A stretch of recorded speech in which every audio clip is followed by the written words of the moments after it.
Hey folks, Dino here again, and welcome to my new setup. Yeah, I decided to completely revamp the review station thing that I have been using for years at this point.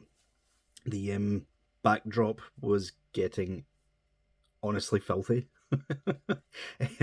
So yeah, I updated it.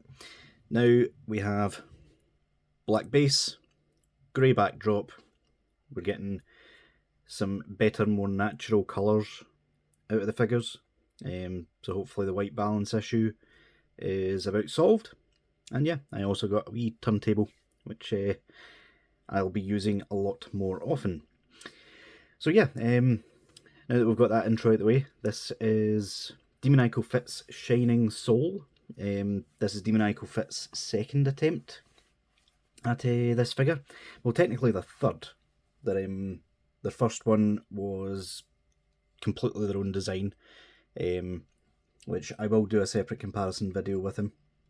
But yeah, this one is basically taking inspiration, shall we say, from Figuarts' event exclusive from last year, Super Saiyan Blue Kaioken Goku, but they've also recently re-released it with a new box and basically calling it the V-Jump edition, which is the exact same figure, folks. Don't go hunting it down. But yeah, let's take a look at the box and get this guy off the turntable. So yeah, taking a look at the box, you will notice we have more space now. I probably should have moved that out of the way. I'll get better at the new setup. So yeah, I now have a lot more space to work with. Thank God. Still can't quite fit the box in the frame, but hopefully that gets better over time. So yeah, we've got Shining Soul on the side. Nice picture of him in blue and red over here. As per usual with Demoniacal Fit, this box style is pretty much one for one to Tamashi's event exclusive boxes these days. So yeah, still looks good though. You will notice it says Demoniacal Fit 2022.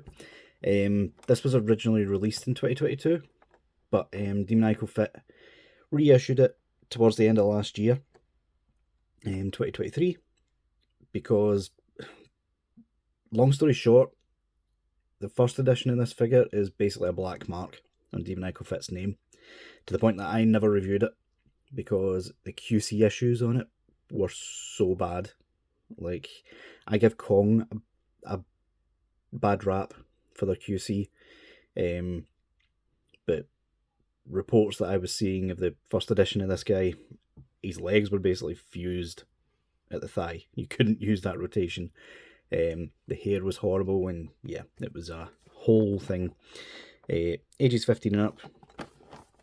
And on the back of the box, unfortunately, we have a big massive sticker over the front of the posies and such, so I can't really show them. Not sure why companies on AliExpress are starting to do this, considering the fact that the actual legalese are down here. But yeah, unfortunately, I think this is going to become the norm for AliExpress boxes in the future. So yeah, let's bring Goku back, shall we? So let's start by looking at the accessories he comes with, shall we? In terms of faces, he has the frown on him in the package. It does look good.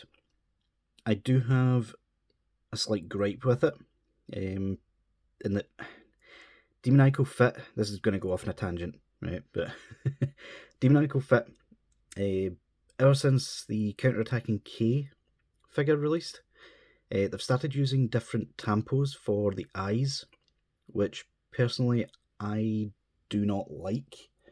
The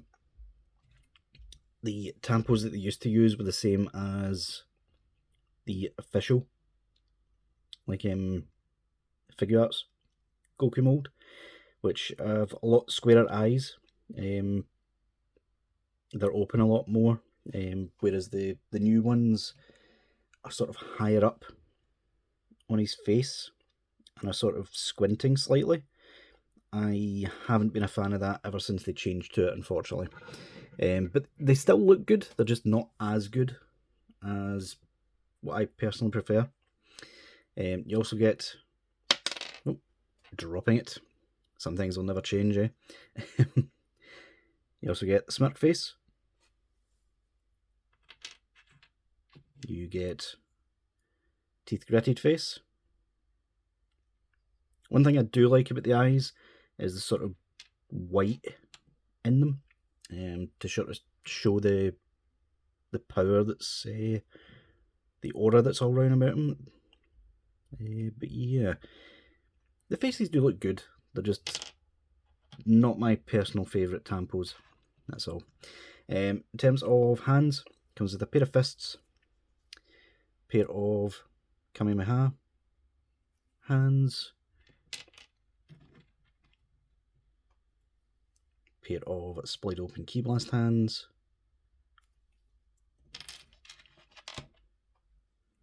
and a pair of martial arts posy hands. Standard array for a 2.0 Goku. He also comes with the blue Kaioken aura effect, which, again, going to nitpick. When Demoniacal Fit released their Limit Breaker version, this guy, they were still using like 2D images printed on acrylic, which I personally much preferred. They took up less space and they popped a lot more colour-wise.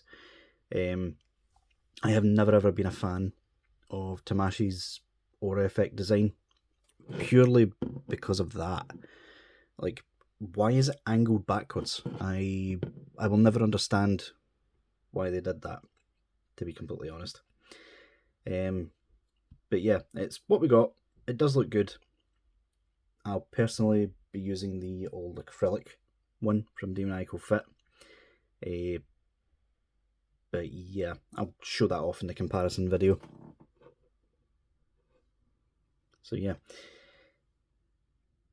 And now for the main event. So yeah, in terms of the figure itself, I do really like it. I love this sort of metallic pearlescent finish that both Demoniacal Fit and Figuarts put onto this guy. It really shines when there's a light on it. I also really like the semi-translucent hair. I didn't think I was going to, but again, it's got that pearlescent finish on it, which makes it shine on top of, like, just basically being semi-translucent. Let's say show it off here. So yeah, as you can see, it does shine in the background. So yeah, it does look good. My one gripe about the entire figure is that, personally, the colours aren't as accurate as the first released version, the Limit Breaker. I'll bring him in one more time. Yeah, anywhere you see blue Kaioken, it's usually this colour scheme, with the matte colours. The pearlescence is nice. It is really nice. It's just not as accurate in my opinion. That's not to say it's not well done though. Don't get me wrong. So yeah, but in terms of fixes, they fixed up the thigh swivel, so you can now use it. I know Stark, he got the original, and it was fused in place. You couldn't use the thigh swivel at all. I don't think you could use it on any of the figures. They also fixed up the hair. The hair wasn't as transparent as it is now. It didn't shine as much. And this middle section, if I take off the face, you'll see there's a sort of solid section right here. I'm unsure if it's just paint or if it's the actual core of the hair itself, because like, fully translucent hair wouldn't look right, so it has to have a solid core somewhere. But it sort of looked browny coloured almost, which honestly looked horrendous. I don't know why they went with that in that core to begin with, but it's fixed now. Looks really good. I do really like it. Faces and such still go on same as they always have. So yeah, let's move on to articulation now. So he can look up that far. He can sort of look down, but his face pops off. I'll try to get it in a sweet spot where it's not falling off. There we go. That's about as far down as he gets. It's a 2.0 ball hinge, so you're not getting massive ranges of motion. But he does swivel. He gets a bit of tilt in the neck. Arms can go up about that far. They start clashing with the D piece. Swivel all the way around. Butterfly joint, which 2.0 body doesn't do a whole lot. It just really brings the arm forward. Bicep swivel. Double joint at the elbow. Gets way past 90. Ball hinge at the wrist. The ab section, as with most 2.0 Gokus, can be brought up for some added movability. Sorry. Can you tell it's still early for me?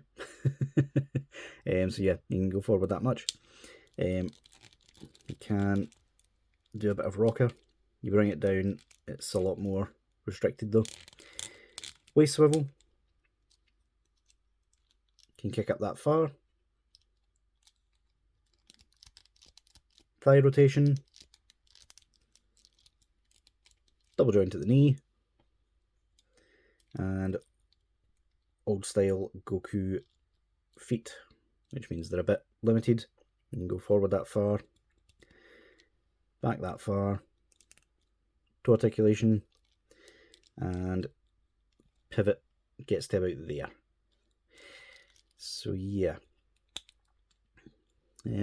All in all, guys, like I'm noticing a bit of looseness to this guy.